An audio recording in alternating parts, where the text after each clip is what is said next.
Vocês precisam se insurgir contra esse regime colonial que existe sobre vocês. O que a gente tem que discutir na prática é como vocês se livram de uma elite política disfuncional, parasitária, com uma mentalidade do século XVIII e XIX, que é essa elite de vocês, e que quer, e essa é a pior parte, ser reconhecida pelo mundo como ilustrada.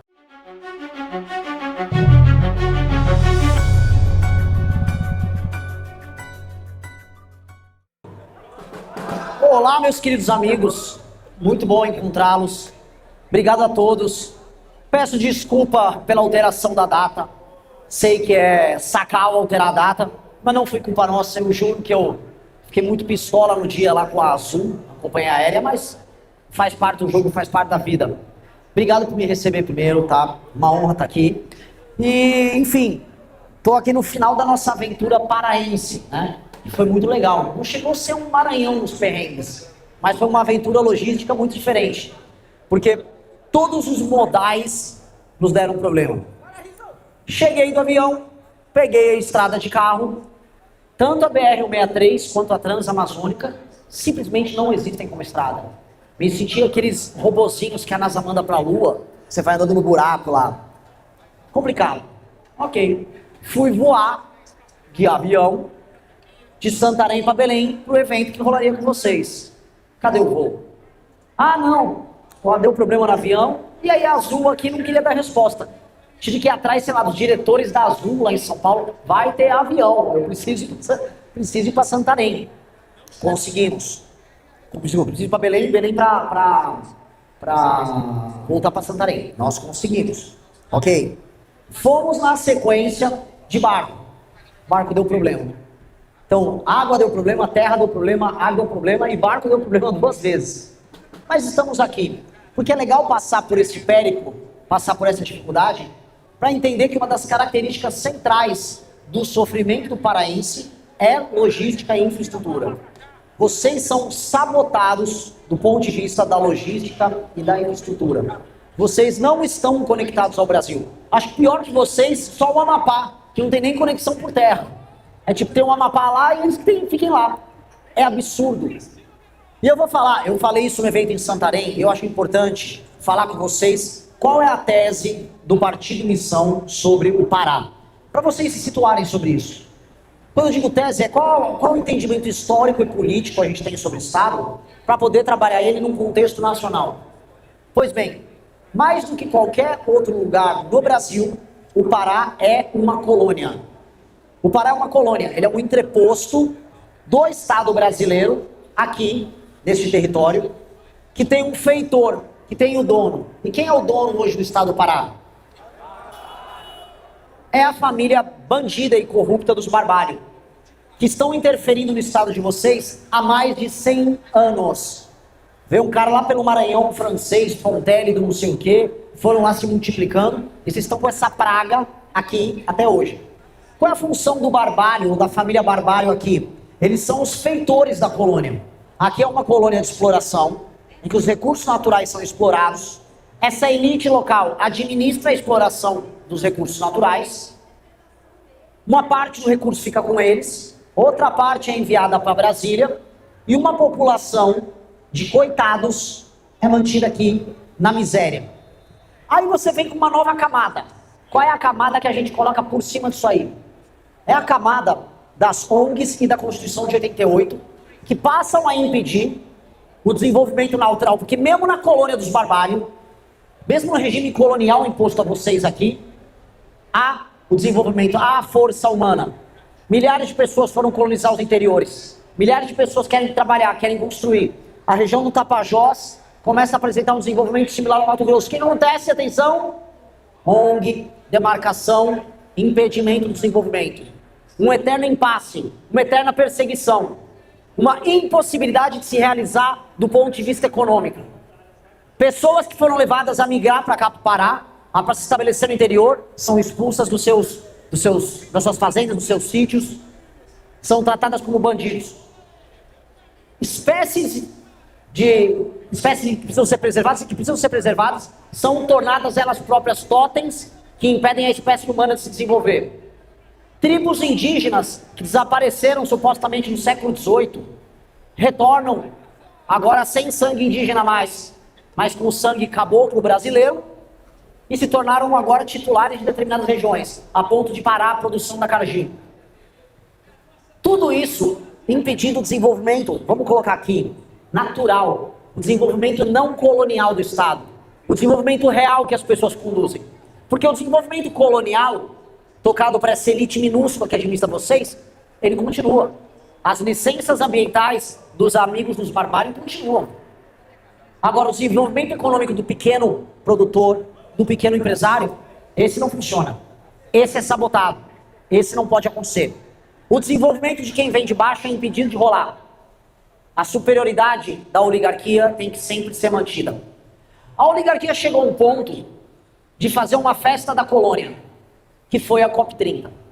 A festa da colônia. Galera, o mundo vai falar sobre o Pará. Eu lembro que quando eu fui criticar a COP30 pela primeira vez, muitas pessoas bem intencionadas aqui do Pará, mas Renan, logo agora que eu vou ter protagonismo, você quer xingar a gente? É porque você é de São Paulo. Vocês paulistinhas, eu tô ouvindo isso direto. Você paulistinha. Vocês paulistinhas estão... Cara, eu não tenho nenhuma pretensão de ter destaque ambiental em São Paulo, tá? Eu acho que não faz nenhum sentido nisso. Mas vocês, paulistinhas... Estimativas do nosso time dão conta de que com 3 bilhões de reais, vocês resolvem o problema de favelização aqui em Belém. 3 bilhões de reais. São mais de 700 mil pessoas que vivem num regime de palafita e favela pura e simples aqui no estado. A COP custou quanto? A estimativa mais conservadora é 4,5. A mais conservadora. Se a gente pegar os contratos que o TCU está mexendo da ONG e da Janja, a coisa aumenta. Ou seja, o maior problema ambiental do Pará, que atinge o número mais expressivo de pessoas, não é o desmatamento, ainda que o desmatamento tenha que ser brecado. São os crimes ambientais cometidos em Belém. As pessoas defecando na água que elas bebem. As pessoas sem saneamento básico nenhum. A cidade destruída. O espalhamento de doenças parasitárias nas crianças. Isso também é crime ambiental. Isso também é destruição do ambiente, porque a maior parte dos crimes ambientais no Brasil acontece em ambiente urbano. Mas não vamos gastar com isso. Vamos discutir a floresta global, dando protagonismo para cá. E iludir uma parte da imprensa, e iludir uma parte dos paraenses. Eu me lembro de ter gravado muitos vídeos e houve muitas pessoas críticas. Fiquei feliz. Há um abalo nessa lógica, porque sempre houve uma estratégia muito malandra de político ligado à oligarquia daqui, em adotar o seguinte caminho. Olha, se alguém falou mal, se alguém falou de um problema daqui, é porque eu odeio Pará, é porque é um paulistinha, é porque alguém lá do Rio de Janeiro, essas pessoas lá... É um discurso fácil esse. É um discurso fácil e canalha. Fácil e canalha. O Pará, do ponto de vista do Pacto Federativo, é um dos estados que mais recebem recursos da União. O que está sustentando as políticas sociais no lugar que mantém as pessoas na miséria é dinheiro de galera do resto do Brasil. Do resto do Brasil. O modelo colonial funciona assim. O Brasília e a elite colonial aqui do Pará, dos barbários e seus aliados, ficam com o lucro da extração do Pará. E o povo do Pará vive de migalha que é extraída de pessoas do resto do Brasil. Porque quando tenta trabalhar não deixam. Impedem. É um regime colonialista, opressivo, ligado a uma família maldita. Maldita! Que estava agora em Lisboa, tomando vinho, comemorando com seus amigos do STF.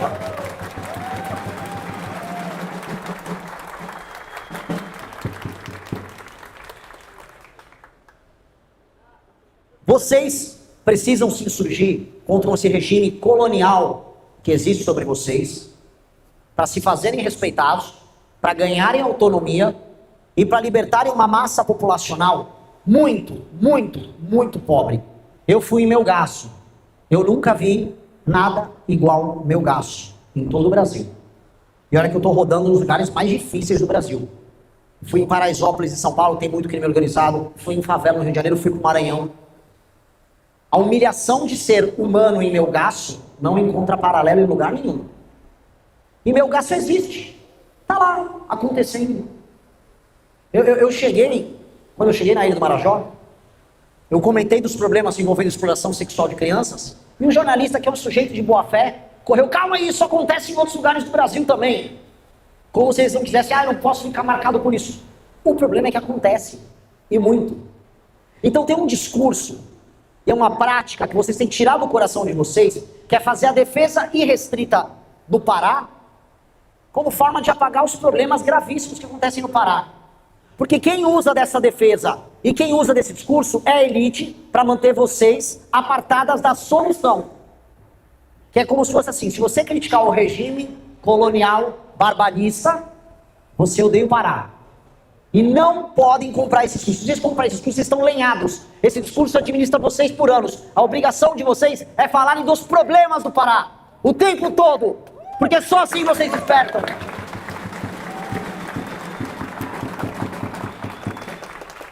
Eu juro, eu ouvi coisas assim, na época que eu comecei a criticar a COP. O mundo precisa conhecer o nosso açaí. Como é que é? Não, porque o tacacá terá a sua vez. Meu amigo, nem só de açaí e tacacá vive o homem. A vida não é um paredão de aparelhagem. Não usem elementos culturais como instrumentos que sirvam para justificar a exploração política que existe sobre vocês. Uma coisa é seu elemento cultural, tem orgulho deles. Outra coisa são seus problemas materiais. Os urubus, que eu fui lá no Jurunas ver hoje, centenas, do lado da casa das pessoas, eles são de verdade.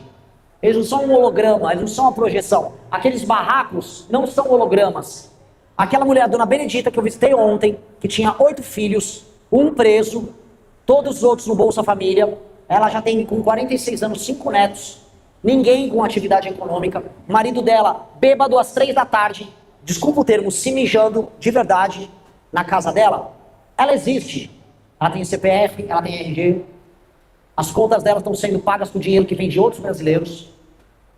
O filho dela, quando assaltou e tentou matar o filho da vizinha dela, que também chama Benedita, quando ele pegou a faca e tentou matar o filho do vizinho, a da vizinha, ele existia. A faca era de verdade, a mão era concreta.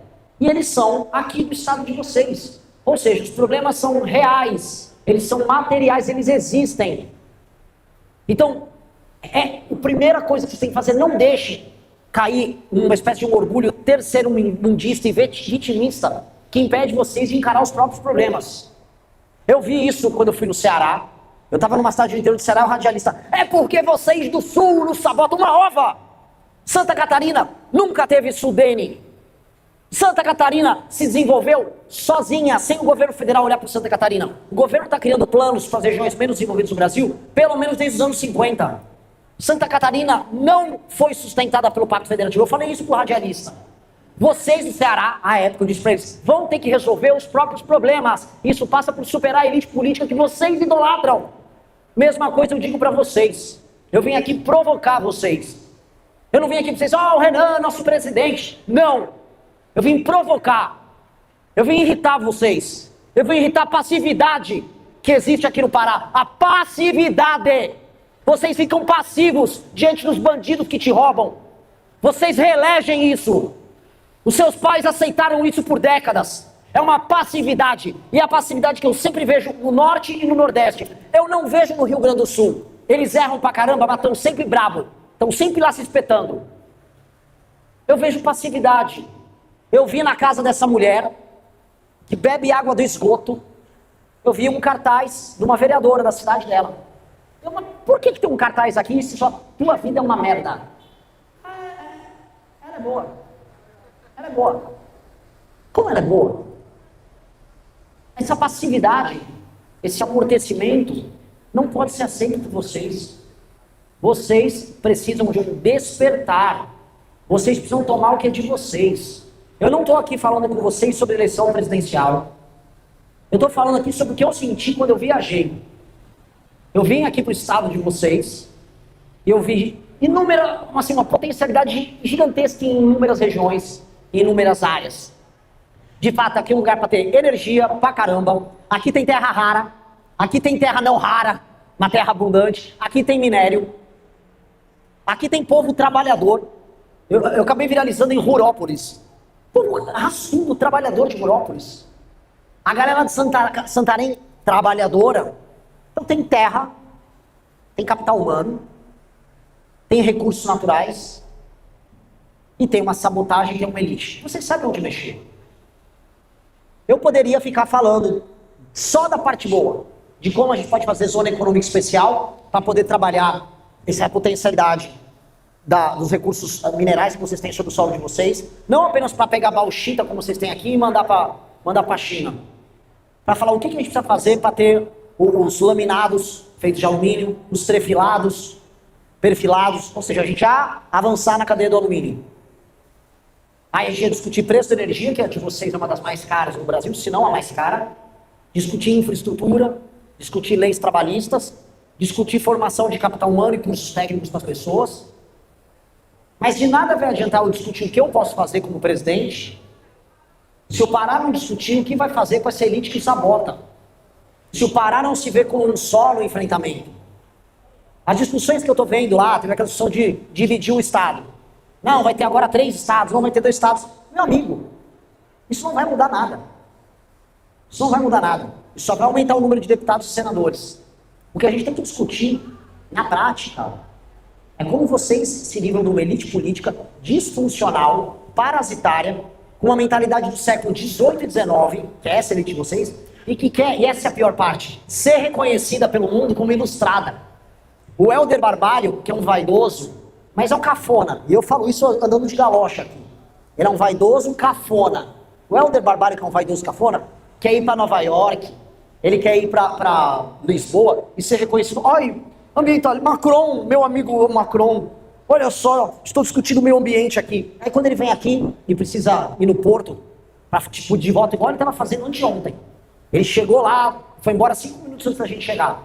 Aí ele passa numa favela, no Jurunas, que ele tem que tapar o nariz, porque fede. Ele tem que tapar o nariz, porque fede. Se ele for fazer campanha, como vai fazer com a família dele? Aqui, ele vai ter que ir em lugares e regiões em que as pessoas são tratadas como bichos. Mas lá em Portugal, ele vai tomar um vinhão. Meu amigo Macron, eu mandei uma mensagem aqui para Marina Silva e para o nosso time de conservação. Aí o Leonardo DiCaprio fez um vídeo para divulgar a COP. Vai pro inferno, vai pro inferno, filha da puta maldito.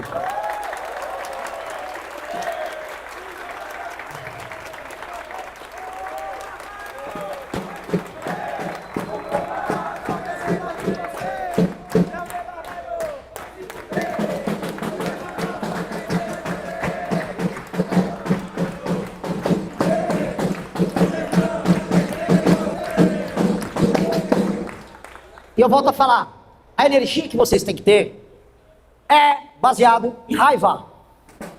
É baseado em raiva. Não venham com sentimentos que aplaquem a indignação. Não, é baseado em amor. Não, ame o futuro que virá se vocês resolverem, que é o sonho. Mas até chegar lá, é a raiva, é a indignação que vai mover vocês. A base da população aqui do Pará, as pessoas mais humildes, eu pude entrevistar muitas, eu pude conversar com muitas. A base da população está num estado de petição de miséria tão grave que ela está indefesa. Ela não tem condição sequer de entender que a vida dela é problemática. Melgaço, Breves, mas especialmente Melgaço, periferia daqui, a favela que eu fui gravar vídeo aqui, é uma situação que as pessoas sequer conseguem conceber que aquilo é ruim. A partir do momento que você começa a achar normal aquilo, aí você não acha que você está vivendo um problema.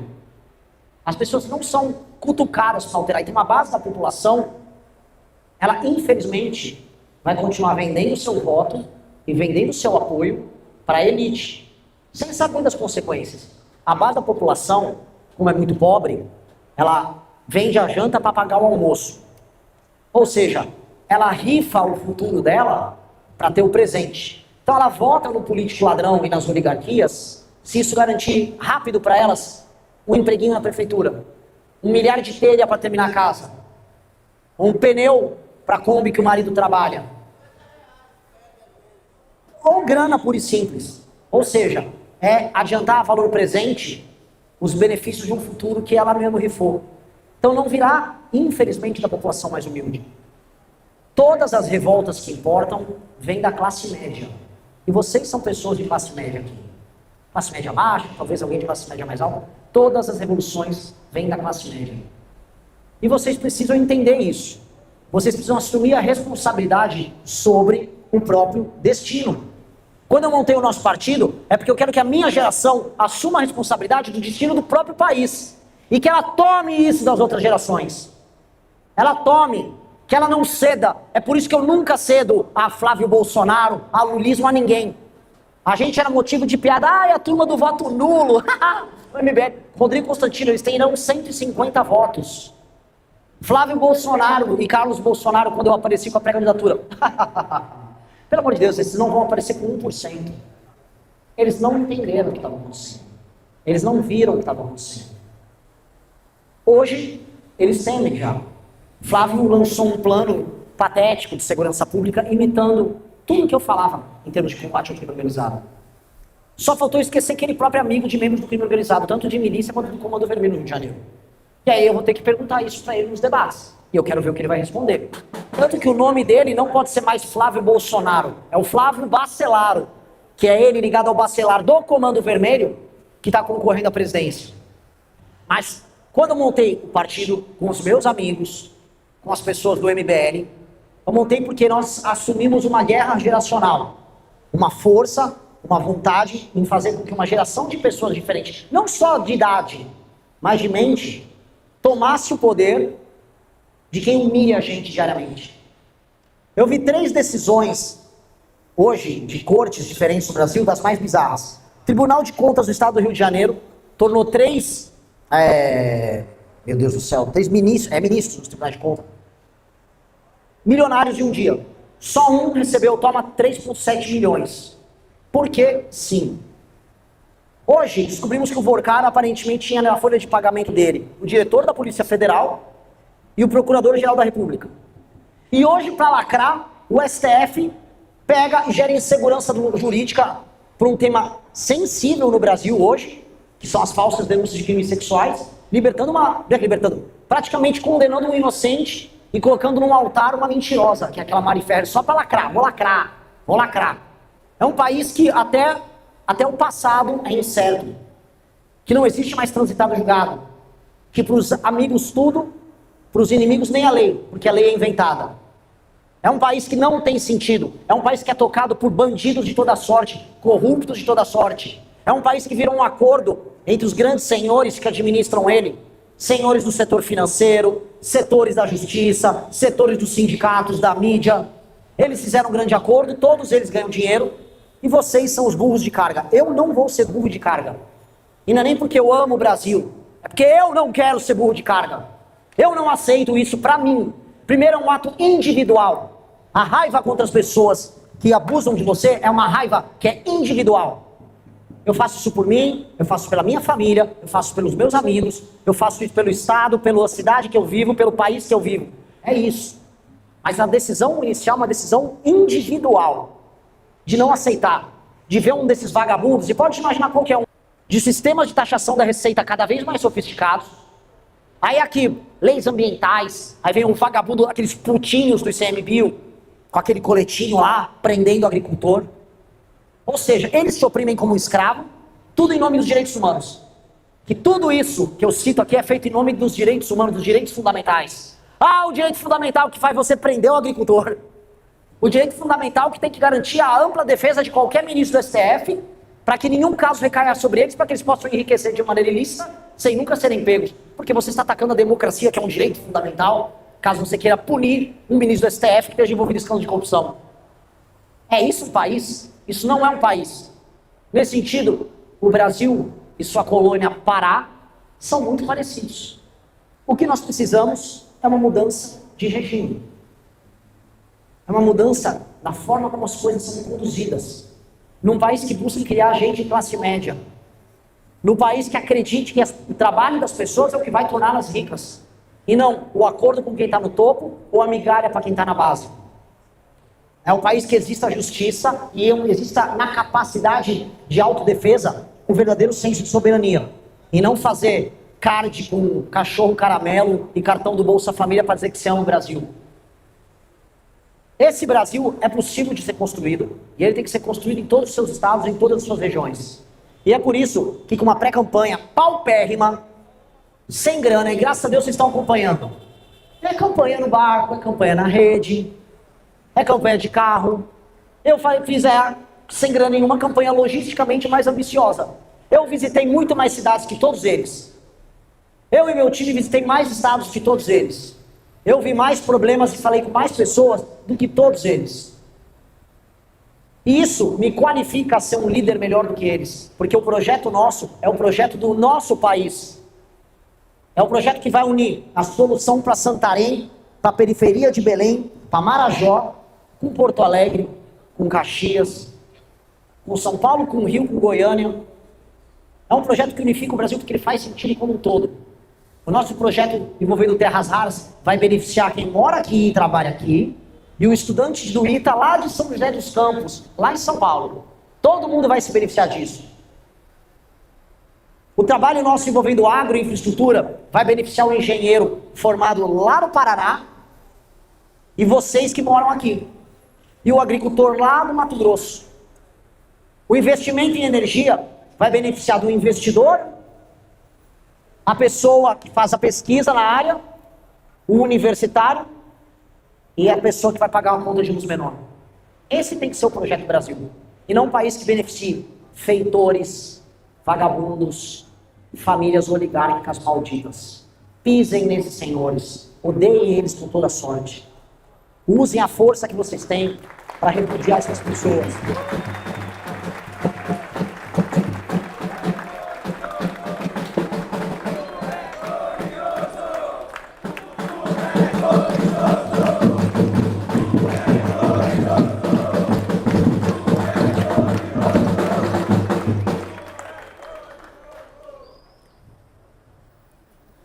Está sendo uma pré-campanha que era ao mesmo tempo muito difícil, mas ela recompensa demais.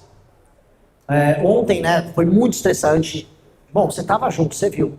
Meu gasto, um calor. Cenas muito pesadas. Aí logo em seguida a gente pega o barco e vai ver um lugar lindo. Vai ver uma fazenda escola que uns gringos montaram no meio do mato. De lá pegamos o barquinho, fomos até o barcão, vamos voltar para Belém. A gente teve até um surto, eu fiquei dançando igual um idiota lá. Mas a gente ficou feliz, né? Pô, tá rolando, tá acontecendo. E as pessoas vendo os conteúdos que a gente cria, entendendo. A gente gravou um vídeo sobre Belterra e vai dar 1 milhão de views. E as pessoas, nossa, que caso interessante. Nossa, que perspectiva interessante de trabalho. Os americanos fizeram aquilo. Tem um time lá em São Paulo estudando o caso de Fordlândia. Que é uma pena que não tenha dado certo. Uma pena.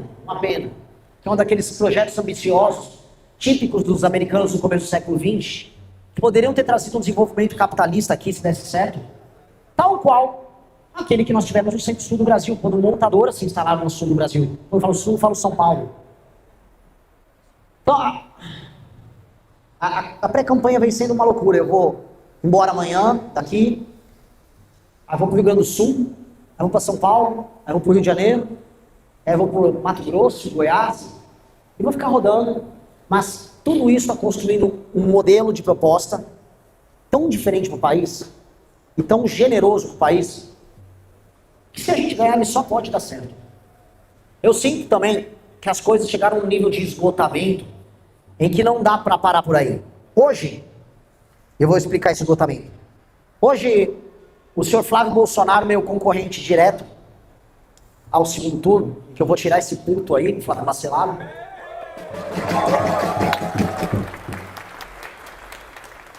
Hoje ele disse que não vai fazer uma nova reforma da Previdência, que não vai fazer a desvinculação dos orçamentos de educação e saúde, que precisa fazer porque é uma irracionalidade econômica, nem a desindexação que vai precisar fazer do BPC e da aposentadoria, que é baseada no aumento do salário mínimo. Nenhum país faz. É por isso que as contas públicas nós estamos estourando. O Flávio avisou, não vou fazer.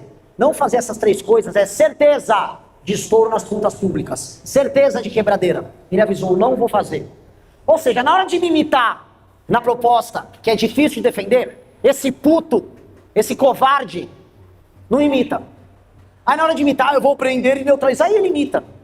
Ele só imita o que é fácil, porque é frouxo. Porque ele veio de um saco de um homem frouxo, que é o pai dele. Que é um homem frouxo, que diante do algoz, que é o Alexandre de Moraes, ficou uma franga e falou, quer ser meu vice? O fruto não cai longe do pé. Flávio Bolsonaro só podia ser isso. Frouxo como pai.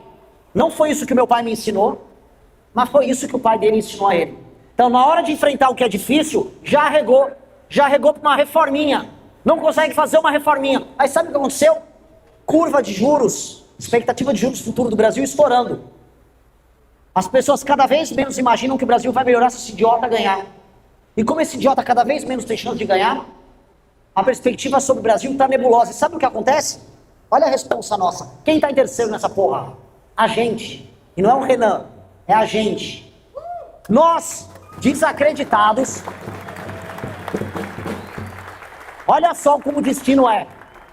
Nós, desacreditados, com todo mundo duvidando, vindo de um partido recém-criado, somos a única e última esperança para derrotar o PT.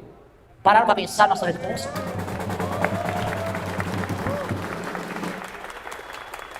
Eu vou repetir. Com a queda da farsa do Flávio Bacelaro, nós que já estamos em terceiro, somos a única e última esperança do Brasil ser entregue para o PT.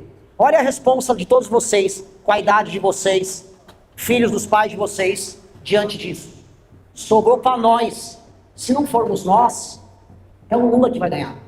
Se não formos nós, é o Lula. Se a gente não conseguir ir para o segundo turno, é certeza de que o Lula vai ganhar. Pararam para pensar nisso? Só sobrou a gente. Parece aquele filme do Avengers, que não sobrou mais ninguém. Aí os caras têm que dizer, é isso, mas é isso. É quase um filme épico ou um filme de terror, depende do final. Se a gente vencer é filme épico, se não é filme de terror. E olha o desafio. Nós, que somos a última esperança, a última fronteira, a última linha de batalha, os 300 de Esparta, veja só.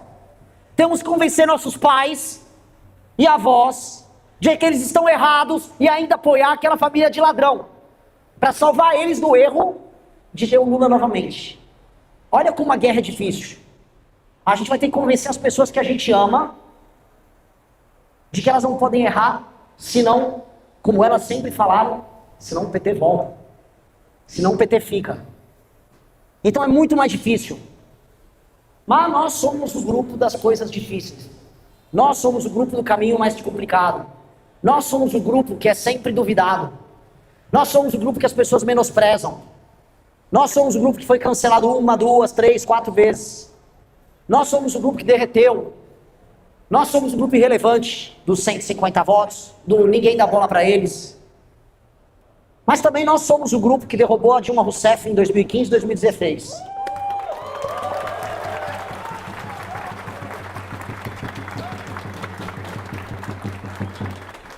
E nós éramos poucos, nós fomos tratados como irrelevantes, como idiotas, como radicais, e nós vencemos.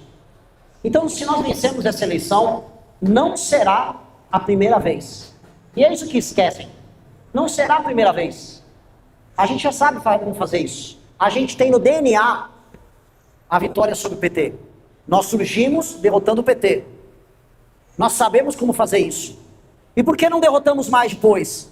Porque o povo brasileiro que erra, até porque a voz do povo não é a voz de Deus. O povo brasileiro falou, vou seguir o fraco, vou seguir o traidor, vou pular do precipício com o fraco. E pulou. E sabe o que acontece quando você pula do precipício? Você se estatela no chão. Aí o brasileiro está quebrado. Sabe o que a gente fez no caminho? Não pula, não faça isso, você vai se machucar. A resposta do brasileiro, na beirada do precipício, cala a boca, comunista. Mas não pula, vocês são gays, vou pular. Não faça isso, pelo amor de Deus. Lá embaixo, não apenas assim você vai se quebrar, tem um jacaré lá embaixo. O jacaré patriota, vou pular. Pular.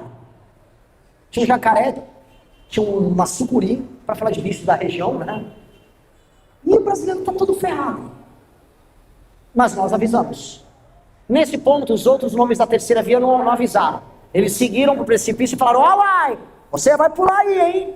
Eu vou pular também, deixa eu pular um pouquinho aqui. Porque tinha medo de falar a verdade. Nós alertamos. Nós pagamos o preço por falar que o rei estava nu e por falar a verdade. Não foi o Partido Novo que é velho de nascença porque é velhaco. É um partido velhaco, partido de covarde. Partido Novo não tem homem, é covarde.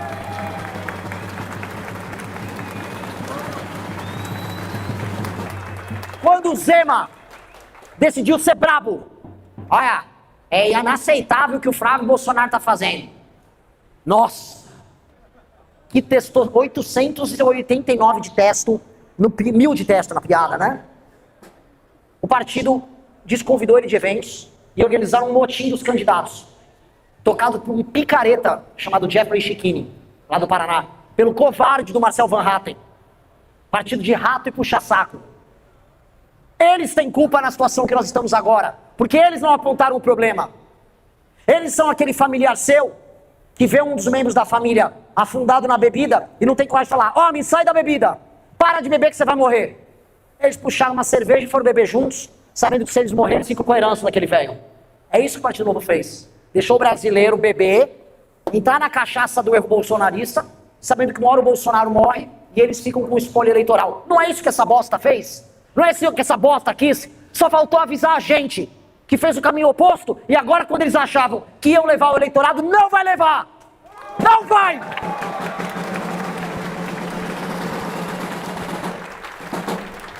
Covarde não vai levar!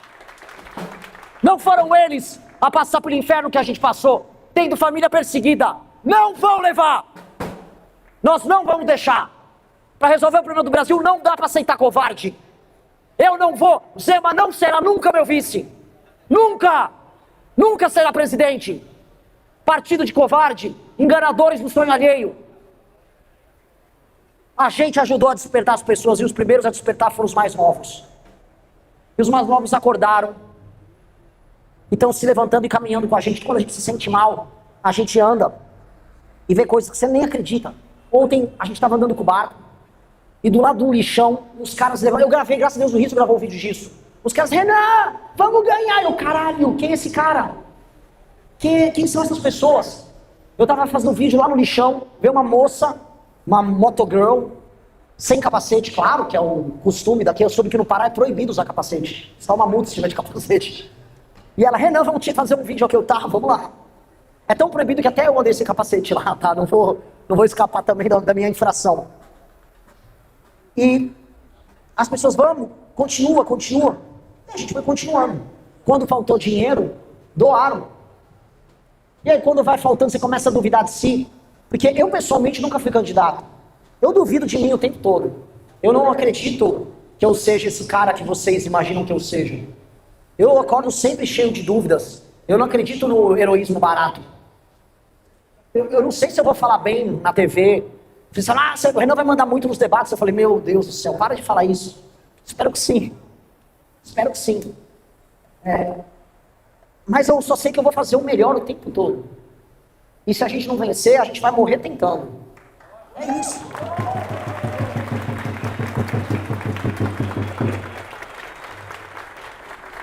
Só que a nossa história é tão especial, e isso está acontecendo agora é tão especial, que a gente não pode perder. E esse é o ponto. A gente não pode perder. O que está acontecendo é tão bonito. E o que está nascendo é tão diferente. A gente não pode perder. A gente simplesmente não pode perder. A gente não pode deixar isso escapar pelos nossos dedos.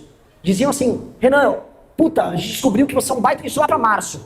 Renan, você é um baita candidato. Por que você nunca foi candidato antes? Eu falei, sei lá, eu nunca achei que eu seria um bom candidato. Achei que eu gravava uns vídeos, administro bem o MBL e tal. O MBL, a missão, são 2 iniciativas políticas, dão lucro. Lógico que não tem lucro distribuído para sócios, porque são sem fins lucrativos, o dinheiro é todo revertido para operação, mas a gente criou uma máquina grande, graças a Deus. Eu ficava feliz nisso, falando, não, você é um bom candidato. Aí lá para março, falaram, 2030, cara, você vai ganhar. Aí eu, não, vamos antecipar isso, vamos ganhar em 26. E aí começamos a trabalhar para ganhar em 26. Começamos a trabalhar para fazer a vitória acontecer agora. E aceleramos. E montamos um time que é tão único. O time que eu viajo, os amigos do nosso grande Caveira que está aqui. Grande Apolo, salve de palmas para o nosso querido Apolo.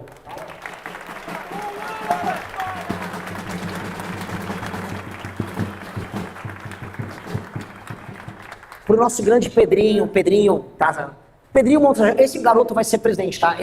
O Pedrinho, alguém já jogou Mega Man? Já assistiu Mega Man? É muito legal o Mega Man porque ele é um boneco que fica... Ele tem um vilão, aí ele rouba a habilidade do vilão e ele absorve. E o Pedrinho faz isso, ele absorve um pouco do Arthur, um pouco de mim, de todo mundo. Então ele vai lá absorvendo. Garoto maravilhoso. Ítalo e Pradines, que viajam comigo, que foram duas pessoas que foram demitidas do gabinete do traidor vagabundo do Faustino, que é isso que esse cara é, do traidor vagabundo do Faustino. Então, perderam tudo e entraram de cabeça na campanha, e estão aqui, quer dizer, pré-campanha, e estão aqui fazendo um trabalho sensacional. O Rafael Rizzo, que viaja comigo para todos os lugares.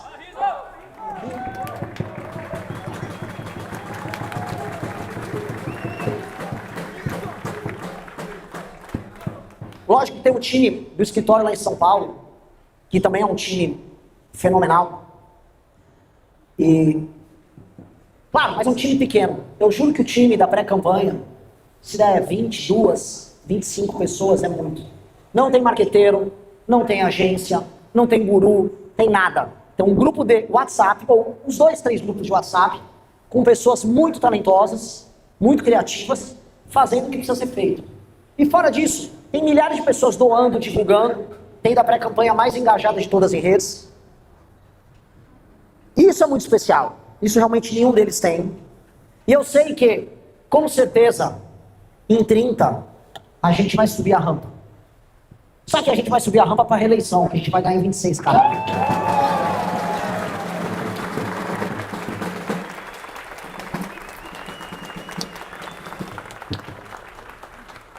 Fora isso, nós temos que formar nossas lideranças aqui no Estado.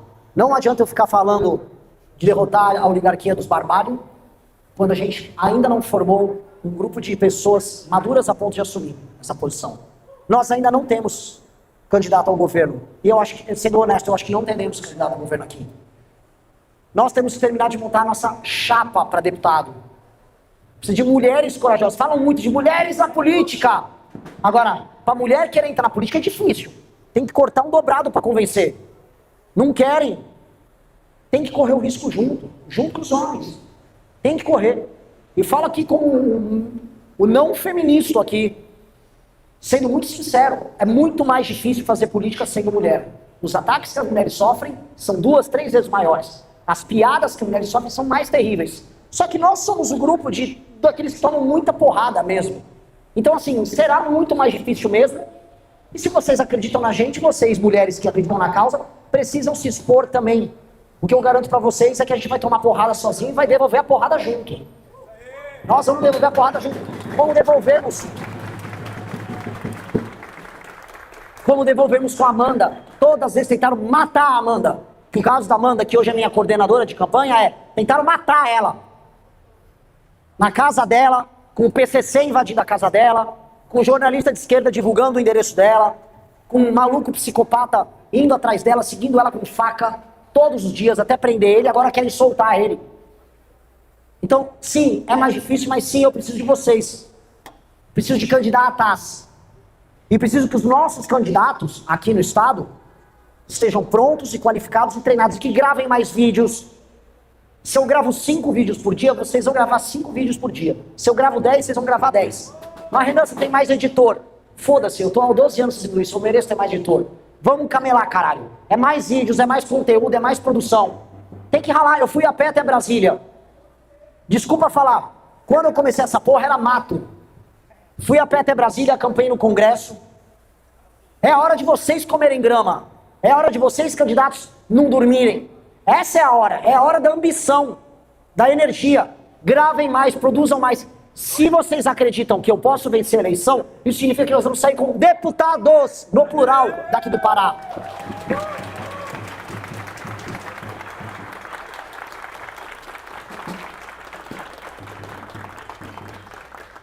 Então tem que ter todo mundo mais ambição e mais energia. E vocês estão aqui, cobrem mais desempenho dos candidatos. Vocês estão aqui na frente, eu estou falando real. É para performar mais, é para fazer mais, é para crescer mais rápido. Preciso mais de vocês. Quero falar mais de vocês. Ajudem eu a falar mais de vocês.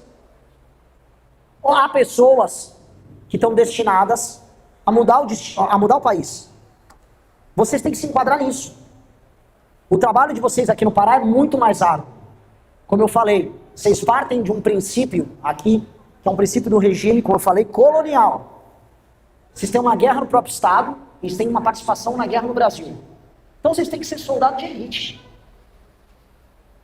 Vocês estão aqui presentes, não tem que vir apenas me prestigiar, eu agradeço.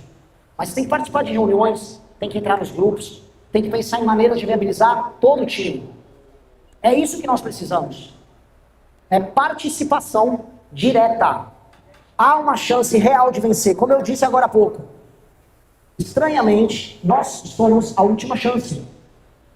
Nós somos a última fronteira, nós somos a última linha de defesa, nós somos a última esperança. Senão o Lula está reeleito. Lula nomeia mais 3 ministros do STF. Sobrou para nós desacreditarmos. E só temos a história a fazer. Muito obrigado a todos.